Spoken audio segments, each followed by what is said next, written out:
So in this video, we will show how you can calculate the value of a share of a stock. Right, so the value of a share of a stock of a dividend-paying company is found by discounting the stream of expected dividends by the stock's required rate of return. So we use the constant rate of growth model to calculate for this. And this model would have us calculating that using these two kinds of formulas, right? It's either this formula to your left or this formula to your right. It cannot be both. So let's make that a bit clear.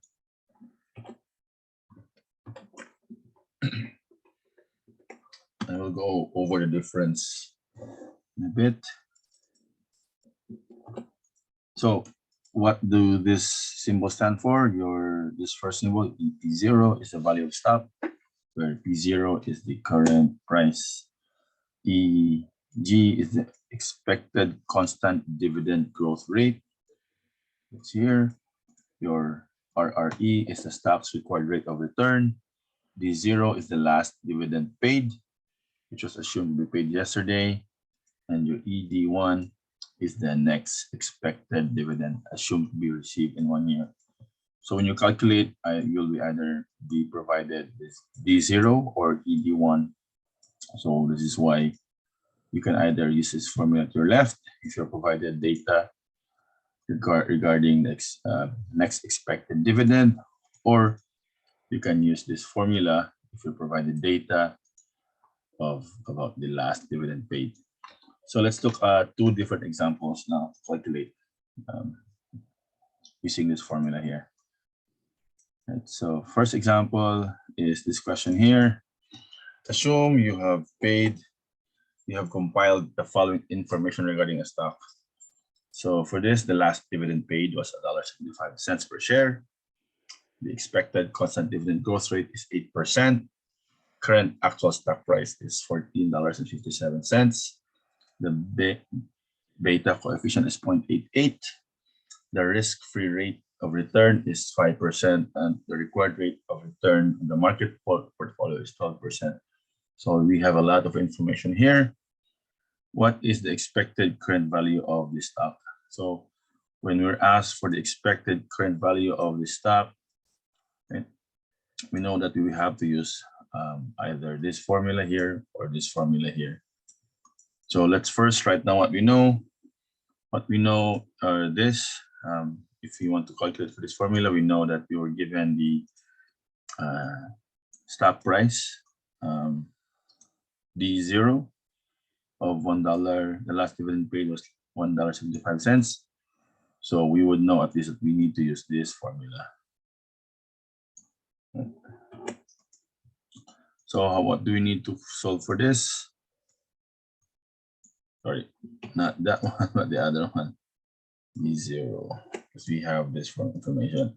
So we need to know what the constant growth rate is, or EG, that's 8%. We have that. We also need to know RRE, the rate of return, required rate of return on the stock, which we do not know. So before we can solve for the current value of the stock, we need to find the value of the required rate of return. In this example here, fortunately, we have been provided some other data so that we can solve for the required rate of return on the stock.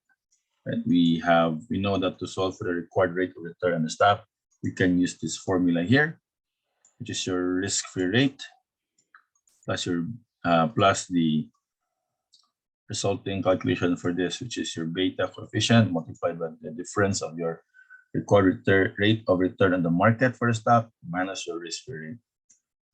So we do have this information here, which is provided to us. You have the required rate of return in the market at 12%. The risk-free rate is 5%, and our beta coefficient is 0.88. So now we need to calculate for the required rate of return first. So let's do that. Let's calculate that. Using this formula, it will be 0.88 for the beta coefficient, multiplied by 12 minus 0.5, and then your risk-free rate is your 5%.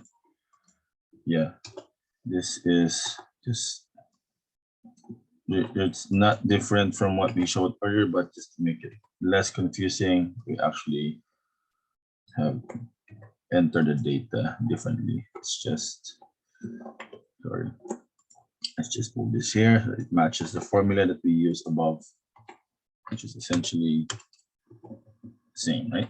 It doesn't change.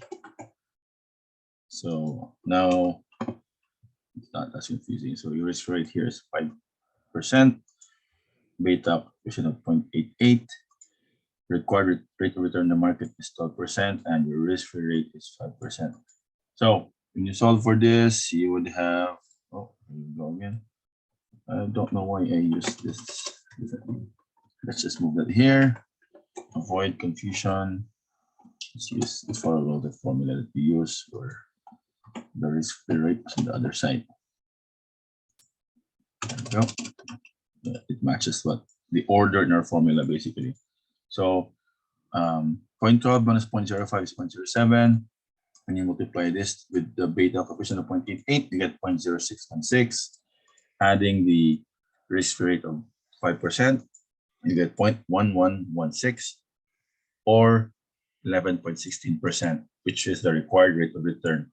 Now we're not done yet because we have only solved the required rate of return so far. The question is actually asking for what is the expected current value of the stock. So now now that we have the required rate of return on the stock, we can now calculate for the stock price, or EP0, which again we'll be using the formula with D0 because we have been provided the last dividend price. So in this case here, we have 1.75 as the last dividend price, multiplied by 1 plus the constant growth rate of 8%.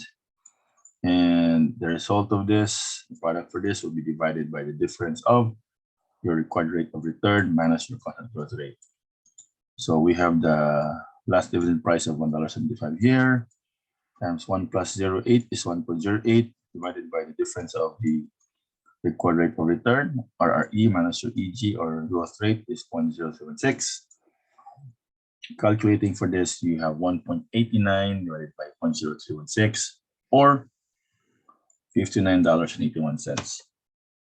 So this is the, to answer the question, this is the expected current value of the stock is $59.81.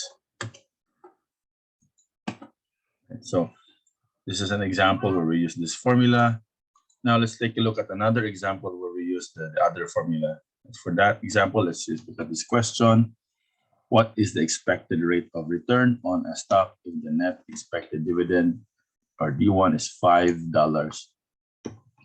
The stock is currently selling for $20 and it has an expected constant rate of growth at 6%. And so again, let's write down what we know. We know that we were given the next expected dividend D1. So with this, we know that we will be using this formula, the one to your left. We also know that the expected current value is $20, as it says here. The stock is currently selling for $20. So that's your EP0. Constant growth rate here is 6%. Again, we do not know the RRE, the required rate of return. Right. So question though is, for now, what is asking expected rate of return on the stock. So because it's asking this, we can calculate for the RRE using the required rate of return. We do not use the other formula, which is this formula here. And we do not use this formula because we do not have data on the required rate of return on the market and the risk-free rate. We only know these three. This is the only data we have been provided. but we can calculate for the required rate of return because it is here in this formula. So when we to solve for required rate of return, when only the stock price and the dividend price and the growth rate is provided to you, you can adjust the formula in this manner. So now we can see that the required rate of return is equal to the next dividend price divided by your current stock price, and the resulting calculation there, we will add the constant growth rate. In this case, the next dividend price is $5. Current stock price or EP0 is $20. The solving for that will give you 0.25. We add 0.06 for the constant growth rate, giving us 0.31 or 31%. Now, if you were asked to calculate for the stock price, you would have used this formula here, but we already know the current stock price of $20. So that is not necessary. Using the same principle, you can probably calculate for the growth rate as well if you're provided the rest of this data here.